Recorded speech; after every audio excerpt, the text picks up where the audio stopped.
Les teintures Arbor Coat de Benjamin Moore sont conçues spécialement pour protéger le bois, même dans des conditions climatiques extrêmes. Voici comment les appliquer de façon adéquate. Sur une terrasse comme celle-ci, on peut avoir affaire à du bois neuf, du bois défraîchi ou du bois abîmé. Lorsque vous travaillez avec du bois neuf ou non traité, il faut éliminer le glacis d'usinage afin que la teinture adhère au bois. Pour ce faire, utilisez le ravivant Benjamin Moore Brighton. Le ravivant peut être appliqué sur du bois humide, mais comme tout autre produit de préparation, le ravivant nécessite un frottage après application. Nettoyez ensuite toute la surface avec un tuyau d'arrosage ou une laveuse à pression, et une fois qu'elle est complètement sèche, après 48 heures, poncez-la avec du papier de verre de grain 80. Si le bois est défraîchi, utilisez le régénérant Benjamin Moore Restore et frottez avec une brosse à poils durs pour retirer les fibres mortes et éliminer la couche grise toute terne.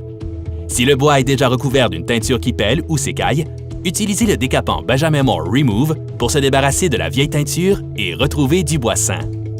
Après le traitement, rincez le tout et appliquez du ravivant Brighton avant de teindre.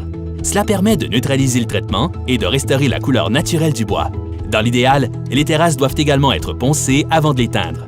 Comme cela prend environ 48 heures pour que la teinture sèche, avant de commencer, vérifiez les prévisions météorologiques pour vous assurer qu'il ne doit pas pleuvoir dans les jours qui suivent.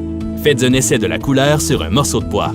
Pour une zone aussi grande, utilisez un rouleau ou un tampon applicateur pour travailler plus vite, puis utilisez un pinceau pour appliquer la teinture aux endroits qui en ont besoin afin d'éviter de faire des traces de chevauchement.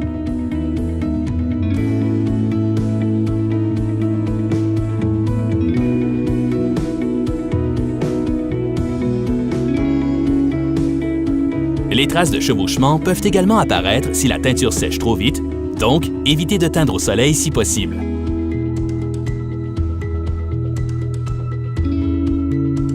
Il vous suffit maintenant d'attendre que la teinture sèche complètement. Attendez environ 48 heures avant de marcher dessus normalement. Vous avez maintenant une superbe terrasse teintée de façon adéquate. Si vous avez d'autres projets en tête, nous pouvons vous aider. Rendez-vous chez votre détaillant Benjamin Moore local, visitez benjaminmoore.com ou visionnez nos autres vidéos pratiques.